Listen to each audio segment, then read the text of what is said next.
It's definitely added a layer of complication because now love is treated like shopping. You know, we shop for partners like we shop for shit on Amazon. You know, it's like you scroll through, you find one that looks good and you click like. Good reviews. And good reviews. Look, it's definitely convenient and it's definitely made life a lot easier. And you never have to deal with rejection because you don't know if they swiped left on you. You just assume that they never saw your picture, right?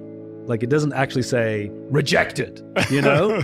I think the problem with it is it's grass is always greener because it's so easy, you know, to just go swiping. And, you know, sometimes you treat it like Instagram. You know, I've done this where I've sat in my bed late at night. Instead of looking at social media, I'm looking at a dating app and I'm swiping right, like I'm clicking like on a post, and then it says you're connected. I'm like, damn it. Because I don't actually want to like go through the effort of like connecting. I was just liking the post, you know? Scott Galloway talks about this. I can't remember what the numbers are, but the point is there's a massive disparity of men that just don't ever connect. And there's nothing more dangerous in a modern society than a lonely man, right? And if you look at terrorism and if you look at mass homicide and things like that, it's very often a lonely man, you know?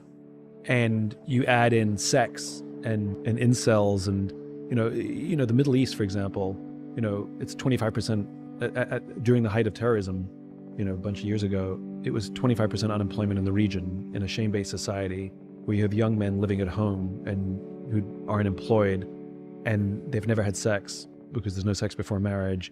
And how are you ever going to meet a girl when you live at home and you don't have a job? And then all of a sudden that stress comes out somewhere. And I think we don't talk about sex and sexuality as a part of our other behaviors. I mean, I for some reason, because we think it's bad to connect, you know, sex life with how people show up in the world. But you take somebody who's a sexually frustrated man in their mid to late 20s, and all of that pressure and insecurity and, you know, now desperation, like it comes out in horrible ways, and the need to exert control comes out in horrible ways.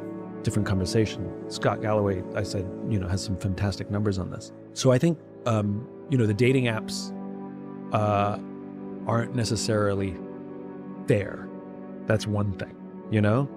It's not like everybody's going to find somebody. But I do think that there's something wrong with shopping for people.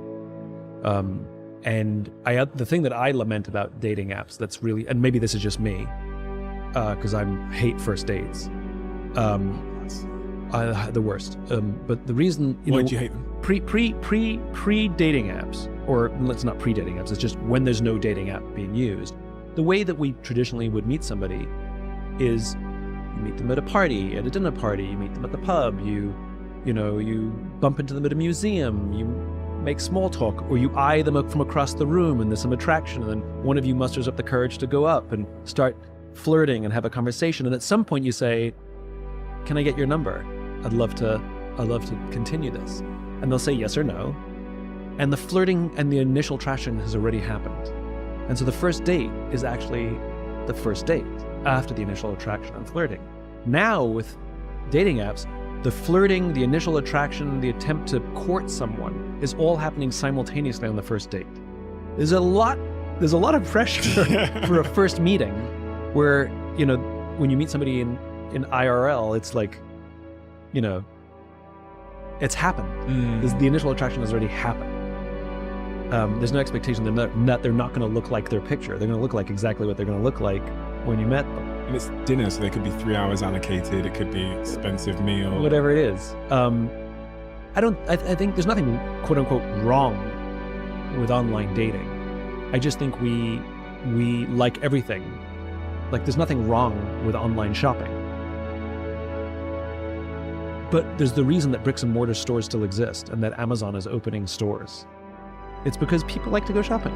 It's a hunter-gatherer thing. Like there's entertainment in it. It's more than the purchase. It's more than the transaction. It's the browsing we enjoy. You know, it's in our DNA.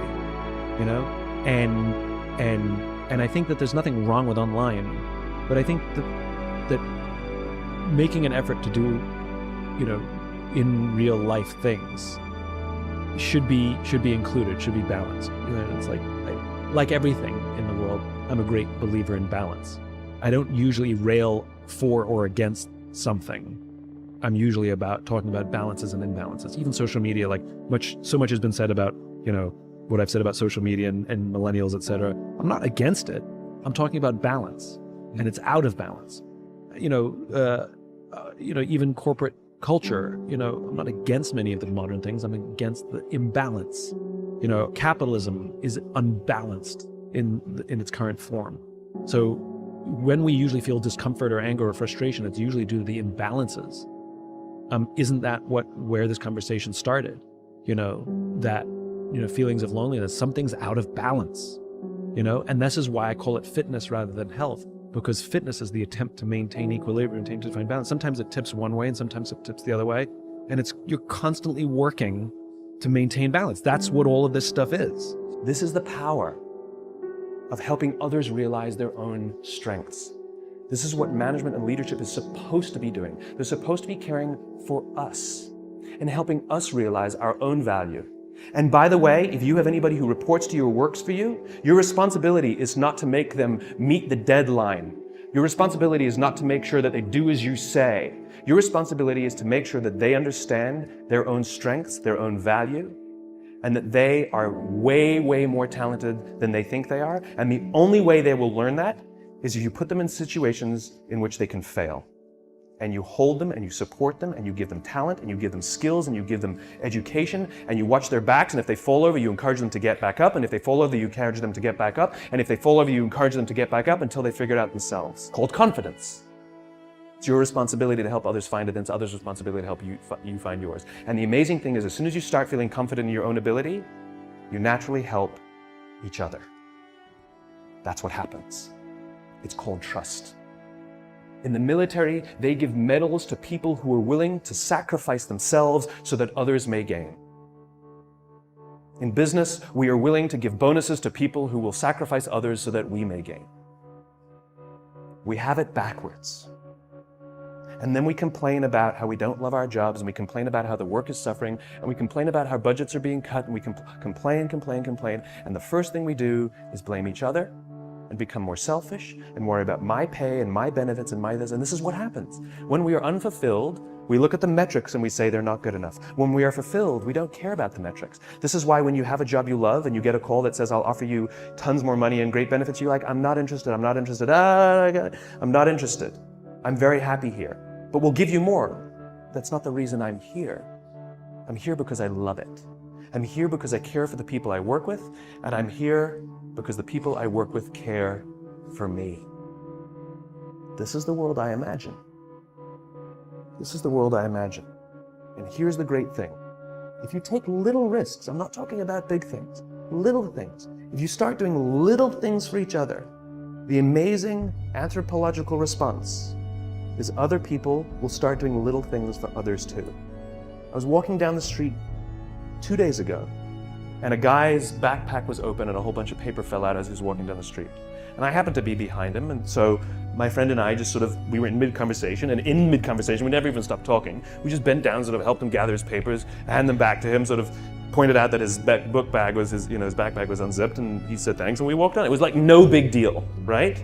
We get to the end of the street, and we stand we're waiting to cross the street. We're still talking, we haven't stopped talking. And the guy in front of us turns to us and says, I saw you help that guy. That was really cool. But here's what's great about that. The guy will go do something for someone else simply because he saw us bend down and pick up paper for someone else. He will actually go do something for someone else because of it, right? He won't give to charity because he sees me put $1 in a cup, but he will actually help someone because he saw someone also helps you. Little things. Hold the door open for someone. Say thank you to the person who holds the door open for you. Smile to the barista. Little things. Put your foot in the subway when the door is closing so someone who's running will make it. Hit the open at the elevator. Don't go.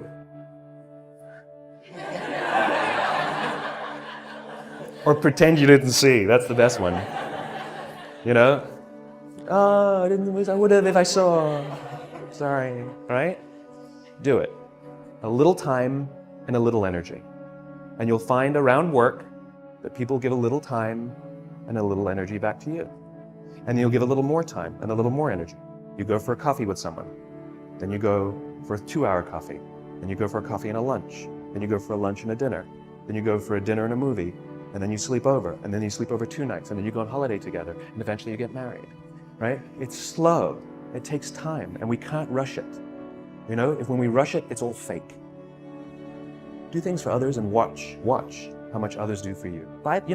You go get yourself a cup of coffee from the coffee machine in the morning. Make one for someone else. It takes a little extra time. It takes a little extra energy. That's the point. That's the point. And here's the best part. You will feel so good at the end of the day. So good. The most basic human desire on the planet is to feel like we belong. And we have the innate ability to find those things and to sense that.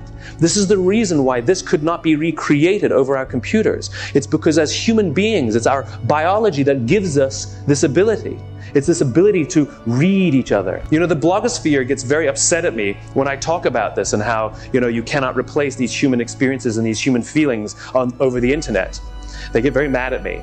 And yet, every single year, 20,000 bloggers descend on Las Vegas to have a huge big conference they call Blogsphere, Blog World. My question is, why couldn't they do it online? It's because nothing can recreate that sense of human being, of human coming together. Nothing I'm telling you is my opinion. It's actually grounded in the tenets of biology. If you look at a cross-section of the human brain, looking from the top down, you see that the human brain evolved into 3 major areas that corresponds precisely with this little idea. The outside area is our neocortex, our Homo sapien brain, responsible for all of our rational and analytical thought and language. The middle 2 sections make up our limbic brains, and our limbic brains are responsible for all of our feelings, like trust and loyalty. It's also responsible for all human behavior, all decision-making, and it has no capacity for language. This is the reason you can't ask people, why do you do business with us? Why do you like us? They can't tell you. The part of the brain that controls behavior doesn't control language, and so they rationalize. This is the reason why the question, why do you love your husband or why do you love your wife, is a difficult question. Why do you love your wife? I don't know. That's where most people start. And then they start saying things, they start rationalizing. She's fun, I've known her forever, she's always there for me when I need her. It sounds like the household pet. And those aren't necessarily the qualities for marriage. My sister says of my brother-in-law, I never imagined I'd marry a guy like him. Right? What she's saying is, before I got married, I had a list of all the attributes I wanted in my future husband. And he's got none of them. And yet I fell in love with him anyway. I want to spend the rest of my life with him and raise a family with him. It is a human experience that we have trouble putting into words. And so we try. We rationalize and then we say things that don't make sense. She completes me. I don't know what that means. What does that mean? It means I have a left arm and a left leg and I'm looking for someone with a right arm and a right leg and together we can make one. It's nonsense. What we're attempting to do is put into words the feelings we have towards another person or organization with the part of the brain that doesn't control language. And so we rationalize or make things up. We do the exact same thing at work. We talk about people who get it. And that guy, no matter how much data I show him, no matter how much information I give him, he just doesn't get it. What's it? How do we find people who get it before we do business with them to realize they don't get it? What we're attempting to do is put into words the feelings we have towards other people, this common set of values and beliefs, with the part of the brain that doesn't control language. This sense of belonging and the sense of community is so powerful. The example I love to give, and it freaks me out every time I talk about it. What's our most valuable possession on the planet? Come on, what's our most valuable possession on the planet? Our children, very good. So let's suppose you want to go out with your wife or with your husband and you need a babysitter. You have 2 options. Option number 1 is a 16-year-old from just down the street with barely, if any, babysitting experience. Option number 2 is a 32-year-old from you don't know from where. She just moved into the neighborhood and she's got 10 years of babysitting experience. Who do you choose? The 16-year-old. You choose the 16-year-old. You would rather trust your most valuable possession on the planet, your children, with somebody from within your community with no experience over somebody from outside, from you don't know where, with vast amounts of experience. then why do we do it differently at work? Why are we so preoccupied with someone's CV and where they've worked and how long they've worked and how much money they made for our competitors, and yet we never think to ask what they believe, what they value? Can we trust you? Can you trust us? Leadership is the ability to stand on the street corner with your own red hat and simply talk about what you believe. Got a red hat? Got a red hat? Got a red hat here. And all the other people wearing red hats, whether they know their own why or not, whether they can see their own red hat or not, are eerily drawn to you. Because what you're able to do is put into words the way they see themselves. What you're able to do is put into words the values and beliefs that they hold dear, and they're drawn to you because they feel that they can trust you and they can start to form community around you. This is what leadership is. Leadership puts our own desires and our own values and our own beliefs into words. There's an inextricable link between leadership and communication. Those who lead are the ones who can clearly talk about what they believe, and those who can clearly talk about what they believe are the ones who lead. So the point is you don't have to wait in line. You don't have to do it the way everybody else has done it. You can do it your way. You can break the rules. You just can't get in the way of somebody else getting what they want. That's rule number 1. Rule number 2. I like this one. In the 18th century, there was something that spread across Europe and eventually made its way to America called puerperal fever, also known as the Black Death of childbed. Basically what was happening is women were giving birth and they would die within 48 hours after giving birth. This Black Death of childbirth was the ravage of Europe, and it got worse and worse and worse over the course of over a century. In some hospitals, it was as high as 70% of women who gave birth who would die as a result of giving birth. But this was the Renaissance. This was the time of empirical data and science, and we had thrown away things like tradition and mysticism. These were men of science, these were doctors. And these doctors and men of science wanted to study and try and find the reason for this Black Death of childbed, and so they got to work studying, and they would study the corpses of the women who had died. And in the morning they would conduct autopsies, and then in the afternoon they would go and deliver babies and finish their rounds.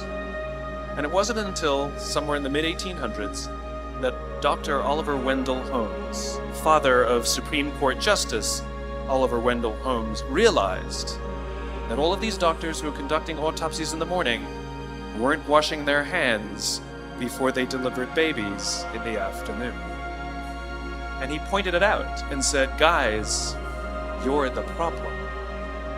And they ignored him and called him crazy for 30 years. Until finally somebody realized that if they simply washed their hands, it would go away. That's exactly what happened. When they started sterilizing their instruments and washing their hands, Black Death of childbed disappeared. My point is, the lesson here is, sometimes you're the problem. We've seen this happen all too recently with our new men of science and empirical studiers, and these men of finance, who are smarter than the rest of us until the thing collapsed. And they blamed everything else except themselves. And my point is take accountability for your actions. You can take all the credit in the world for the things that you do right, as long as you also take responsibility for the things you do wrong. It must be a balanced equation. You don't get it one way and not the other. You get to take credit when you also take accountability. That's lesson 2. Lesson 3, take care of each other. The United States Navy SEALs are perhaps the most elite warriors in the world.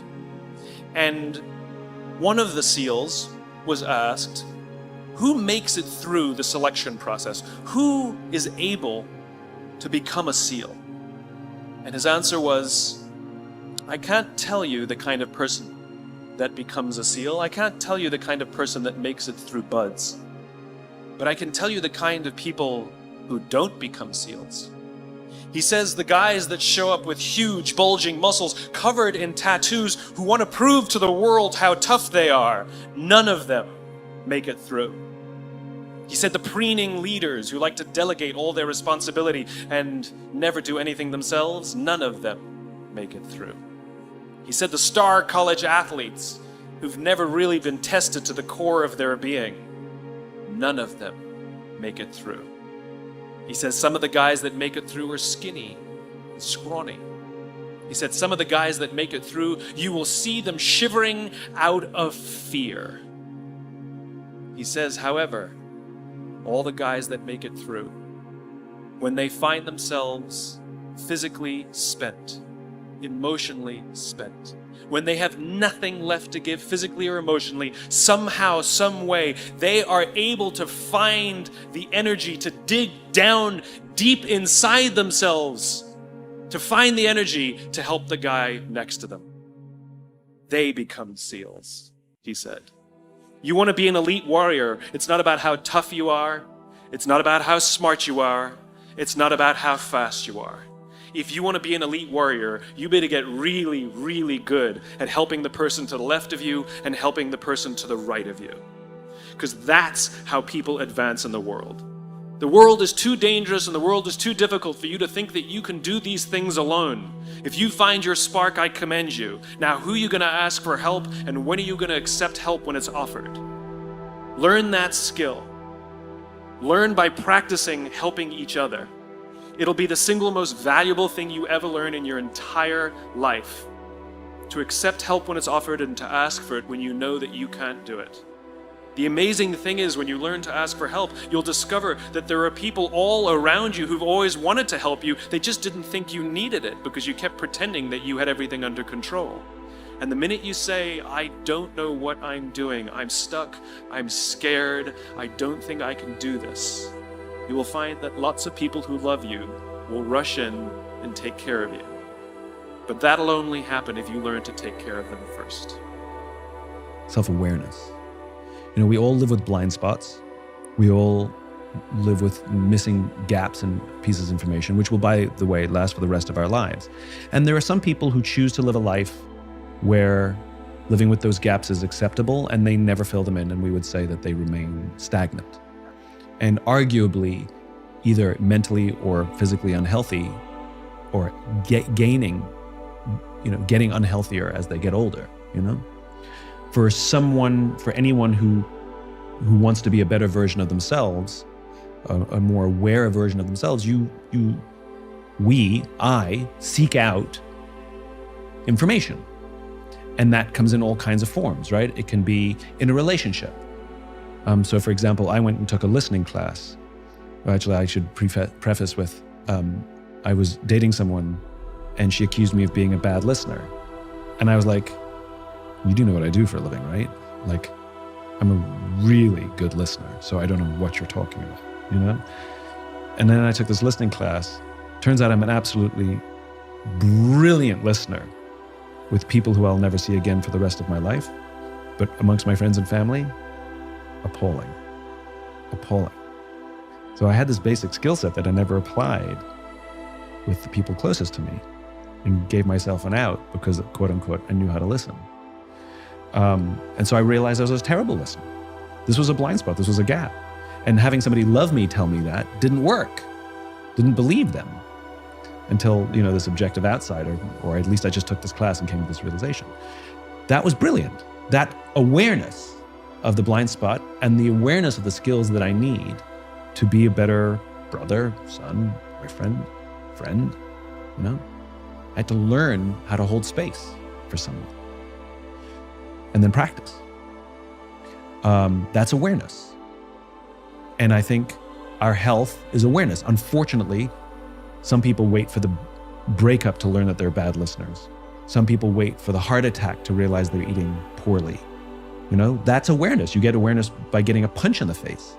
And I think it's a responsibility for every human being, should they want to have value in the lives of others, to seek awareness in how they show up in the world and how the world impacts them, their mental health, their physical health, their ability to maintain relationships and nurse relationships.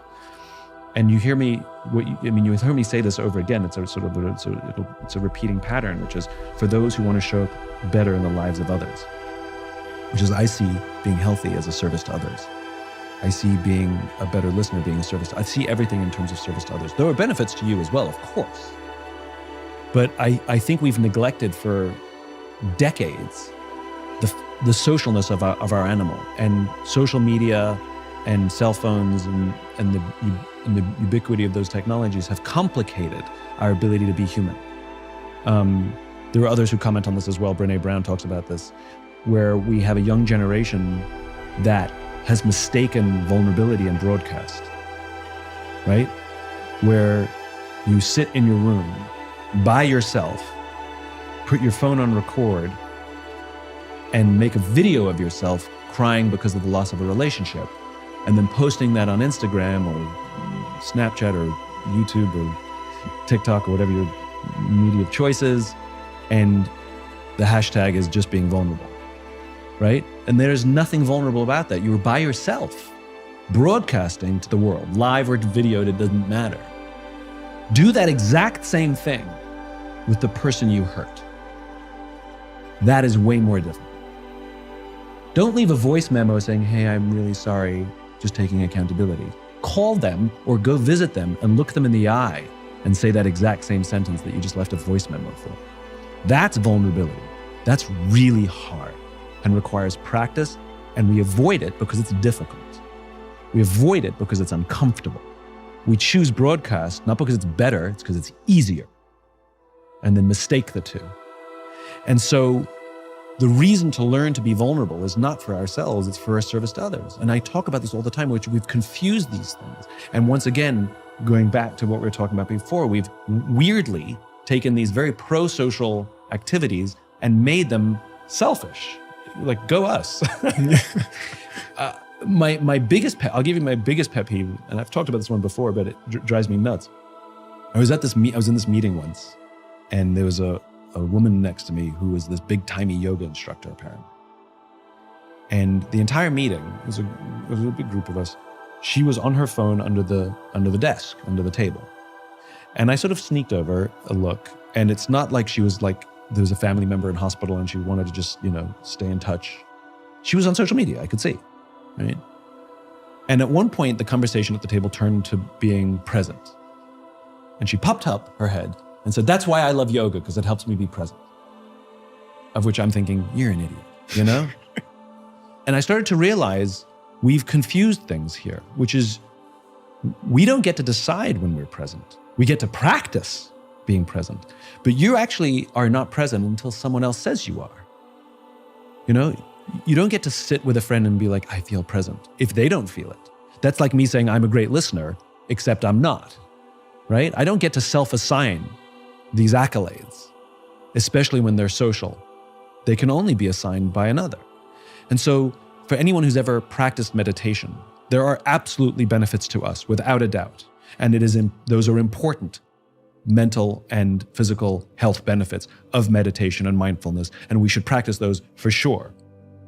But there's also what I think is the primary reason, some would consider secondary reason, which is if you practice meditation, for example, you learn to focus on one thing, your mantra, a sound, whatever it is. You learn to, your breath, you don't think of nothing, you think of one thing, focus on one thing, right?